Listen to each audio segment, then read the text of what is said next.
हरीश की एक पत्नी थी जो बहुत बोलती थी और वो उसके ज्यादा बोलने से बहुत परेशान था। हरीश को पता चला कि जंगल में एक महात्मा आए हुए हैं। वह अपनी पत्नी को उनके पास लेकर जाता है और कहता है कि मुनिवर, कृपा करके आप इसे समझाइए, ये बहुत बोलती है।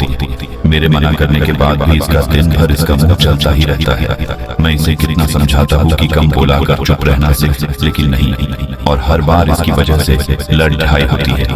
महात्मा मुस्कुराए और बोले, मैं तुम्हें इस बात को एक कहानी की मदद से समझाता हूँ। मेरा गुरु का एक शिष्य था जो बहुत बोलता था। वह हर समय इधर उधर की बातें करता था और कभी शांत नहीं रहता था। जब वह दान लेने के लिए जाता तो हर घर से एक नई कहानी लेके आता और आश्रम के दूसरे शिष्यों को सुनाता, और एक शिष्य की दूसरे से बुराई करता, चुगली करता और दूसरों के सामने अच्छा बनने का प्रयास करता और खुद के मुंह से ही खुद की तारीफ करता रहता और हमेशा खुद को गुरु के सामने सबसे बुद्धिमान और उत्तम साबित करने का प्रयास करता। वह खुद को सभी शिष्यों से अलग और श्रेष्ठ मानता था। उसका कहना था कि मैं एक अमीर घर का बालक, अगर मैं चाहता तो एक आरामदायक और सुविधाओं से भरा जीवन जी सकता, लेकिन मैं वह सब छोड़कर यहाँ आ गया क्योंकि मुझे खोज करना, खुद को जानना है, जीवन को जानना है। एक दिन गुरु ने आश्रम के सभी शिष्यों को बुलाकर कहा, आप सभी को अगले 1 महीने के लिए कोई न कोई संकल्प लेना होगा। इससे आपकी संकल्प शक्ति मजबूत होगी और आप में आत्मशक्ति का संचार होगा।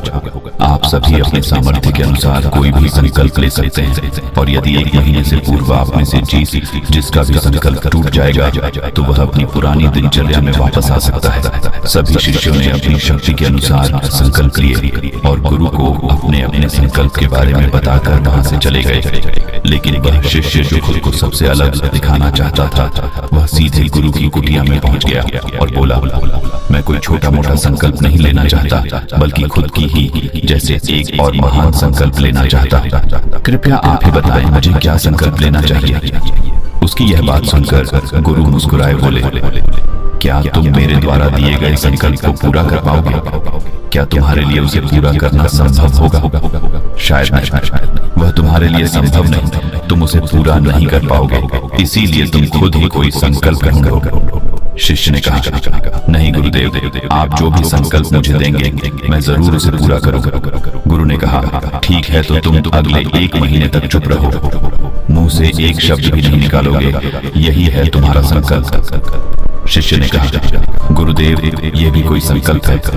ये तो बहुत ही आसान है, आप कोई संकल्प दीजिए जो मेरी योग्यता के बराबर हो। गुरु ने कहा, पहले तो तुम इस संकल्प को तो पूरा करके दिखाओ। शिष्य ने गुरु की बात मान ली और वह उसी समय चुप हो गया और पलटकर कुटिया से बाहर चला गया। उसे चुप रहना बहुत आसान लग रहा था। उसने एक दिन तो जैसे तैसे चुप रहकर काट लिया, लेकिन दूसरे दिन से उसके मन में ना बोलने का बोझ बढ़ने लगा और तीसरे दिन उसे भारीपन महसूस होने लगा और चौथे दिन उसके अंदर एक अजीब सी बेचैनी होने लगी, क्योंकि आसपास आश्रम के सभी शिष्य एक दूसरे से बातें कर रहे थे। वह भी अपना पक्ष उनके सामने रखना चाहता था, उनकी बोलती बंद कर देना चाहता था, लेकिन उसका संकल्प उसके आ रहा था, इसीलिए वह पूरे दिन सिर्फ और आंखें बनाता था। इसी तरीके से कुछ दिन और बीते और वह शिष्य बीमार पड़ गया। उसका सिर फटा जा रहा, उसका खाने पीने तक का मन नहीं था, वह सिर्फ बोलना चाहता था। वह गुरु के पास गया और उनके सामने बैठकर लिखकर उन्हें बताया, गुरुदेव,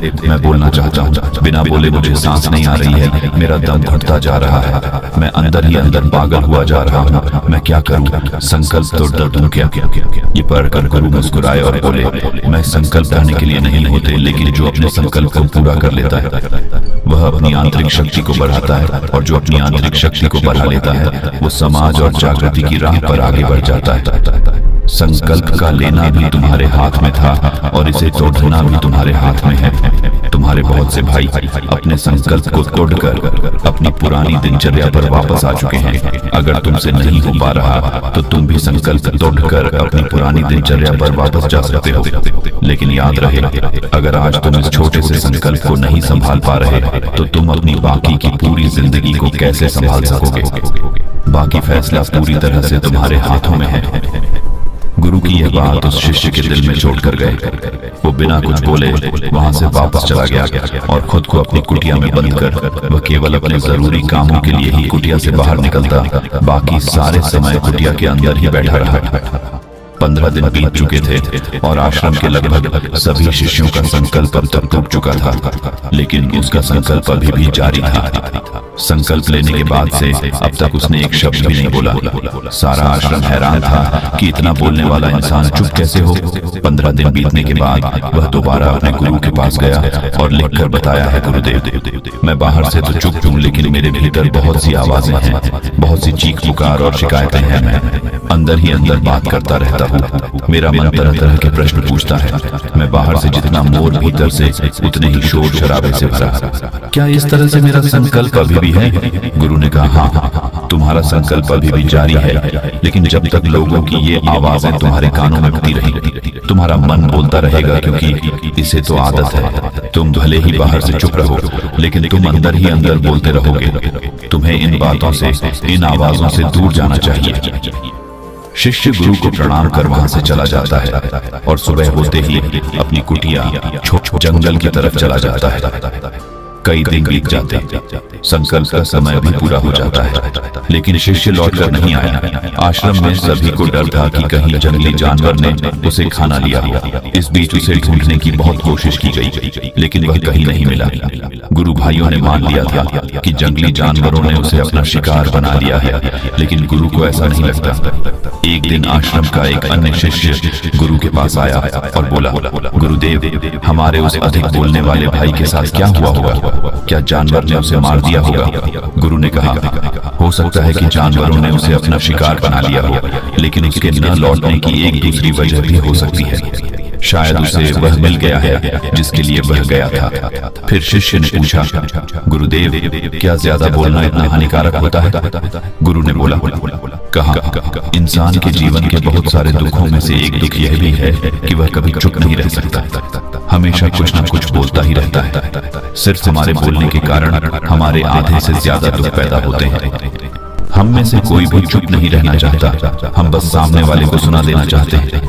जो भी हमारे मन में है सब निकाल कर उसके मन में बैठा देना चाहते हैं, उसे समझा देना चाहते हैं कि देख, तू गलत है और मैं सही।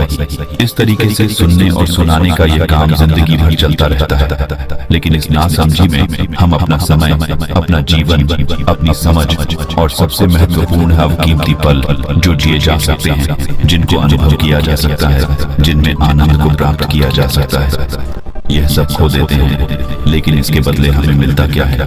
कुछ नहीं, सब व्यर्थ और बर्बाद हो जाता है। शिष्य ने पूछा, तो फिर इसका समाधान क्या है? गुरु ने कहा, पूरी जागरूकता के साथ अपने विचारों को देखना, यही एकमात्र तरीका है। सारी मानसिक समस्याओं का वर्तमान में रहकर चिंतन करना, पूरी जागरूकता के साथ अपना काम करना जिंदगी में चमत्कारिक बदलाव ला देता है। उसके बाद वह शिष्य गुरु से अपने प्रश्नों का उत्तर पाकर उनको प्रणाम करके वहां से चला गया।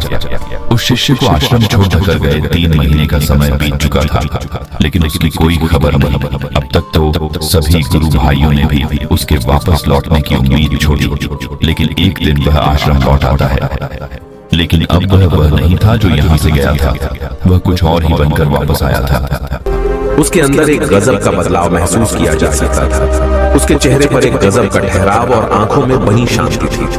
आश्रम में आते ही सभी गुरु भाइयों ने उसे चारों तरफ से घेर लिया और बातें करने लग गए। वह भी अपने गुरु भाइयों से बातें करने लगा। उससे बात करने वाले सभी ने यह अनुभव किया कि अब वह पहले जैसा उतावला और बातूनी नहीं रह गया था।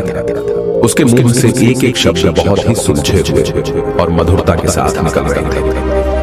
थोड़ी देर तक गुरु भाइयों से बात करने के बाद वह सीधा गुरु की तरफ चला गया। उसने गुरु के चरण छुए और कहा, गुरुदेव, क्या मैं अब भी मौन हूं? क्या अब भी मेरा संकल्प जारी है? गुरु ने कुछ देर तक शिष्य की आंखों में बड़े ध्यान से देखा और कहा, हाँ, तुम अब भी मौन हो। तुम्हारे मुंह से एक भी शब्द निकल नहीं रहा और तुम्हारा संकल्प अभी भी जारी है। शिष्य ने कहा, गुरुदेव, जब मैं आश्रम से गया तो मैं मुंह से तो चुप था, लेकिन मेरे अंदर बहुत सी आवाजें थी। मन में बहुत से प्रश्न थे और वह बंद नहीं हो रहे थे, तो मैं जंगल में चला गया, इस उम्मीद से कि वहां मुझे शांति मिलेगी और मेरे मन की बकबक कम हो जाएगी। लेकिन मैं जितना एकांत में जाता गया, मेरे अंदर की आवाज उतनी ही तेज होती गई। मेरे भीतर की पुरानी से पुरानी आवाज मुझे सुनाई देने लगी। तब जाकर मैंने महसूस किया कि मैं कितना गलत कर रहा था। जब मैं अपने परिवार वालों, दोस्तों को और गुरु भाइयों को बुरा भला कहता था, तो उस समय मुझे लगता था कि मैं सही कह रहा हूँ। जब मैं गुरु भाइयों की एक दूसरे से चुगली करता था और उनका मजाक बनाता था, तब भी मुझे यही लगता था कि मैं उनसे बेहतर और मैं सही कर रहा हूँ।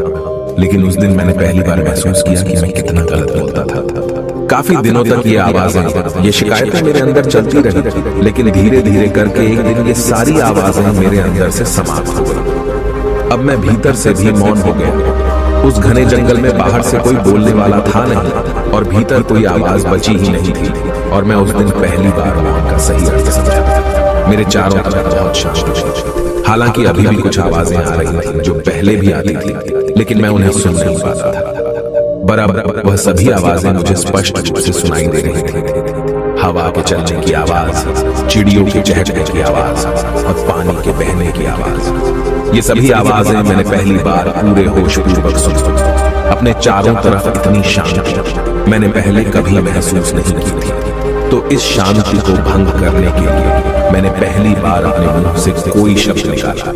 मैं चिल्लाया, हे ईश्वर, ये कैसी शांति है? सभी कुछ इतना शांत क्यों है? ऐसा क्या हो गया? लेकिन मेरे चिल्लाने के बाद भी शांति भंग नहीं हुई। सब कुछ पहले जितना ही शांत था, बाहर भी और भीतर भी। हे गुरुदेव, मैंने अपने गुरु भाइयों से बात की, मैंने आपसे बात की, मैं बोल रहा हूँ, मैं चल रहा हूँ, मैं सब कुछ देख रहा हूँ, लेकिन मैं अपने भीतर एकदम एकांत में हूँ, मौन में हूँ, भीड़ में होता हूँ, तब भी भीतर से अकेला एकांत में होता हूँ। जब मैं खुद में भी शोर करना चाहता हूँ, तब भी एकांत में ही होता हूँ। अब सब दिखाई पड़ने लगा है, सब सुनाई पड़ने लगा है। गुरु ने कहा, जब तक हम बाहर की तरफ बोलते रहेंगे, भीतर अशांति ही रहेगी। लेकिन जिस दिन हम भीतर की तरफ मुड़ जाएंगे, तब हमारे मन से कुछ भी निकलेगा, हम शांत ही रहेंगे।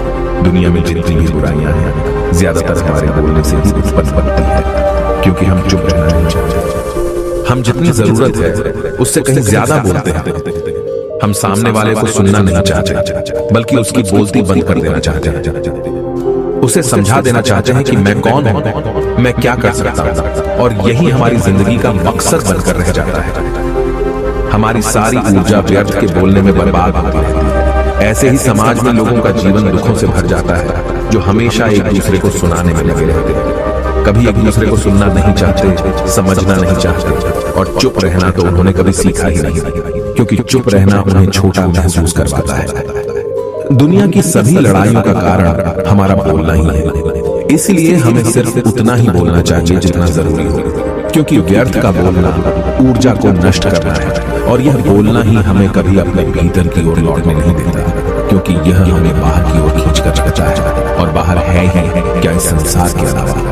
लेकिन अगर अपने भीतर के संसार की ओर लौटना है, तो इस मुंह को बंद ही रखना चाहिए। इसीलिए जितने भी बुद्ध हुए, आत्मज्ञानी हुए, वह सभी एकांत की ओर भागे, ताकि उन्हें ज्यादा न बोलना पड़े, ज्यादा सुनना न पड़े। वह एकांत में रहे और शांत रहे, इसीलिए आसानी से भीतर की यात्रा कर पाए। लेकिन अगर कोई चाहे तो इस संसार में रहकर भी एकांत में रह सकता है, शांत रह सकता है, लेकिन इसके लिए उन्हें अपनी ऊर्जा बचाना होगा, जिसे वह अब तक अपने व्यर्थ के शब्दों में बर्बाद कर रहे थे। दोस्तों, इस कहानी की सीख यही है कि व्यर्थ का बोलना ऊर्जा को नष्ट करता है। ज्यादा और व्यर्थ बोलना ही हमें अपने भीतर की ओर लौटने नहीं देता, क्योंकि यह हमें बाहर की ओर झुकाए रखता है, और जिन्हें भीतर की यात्रा करनी है, उन्हें अपने मुंह को बंद ही रखना चाहिए। मुझे उम्मीद है कि आपको यह कहानी पसंद आई होगी और काफी कुछ सीखने को मिला होगा। कहानी के बारे में अपने विचार आप हमें नीचे कमेंट बॉक्स में कमेंट करके बताएं।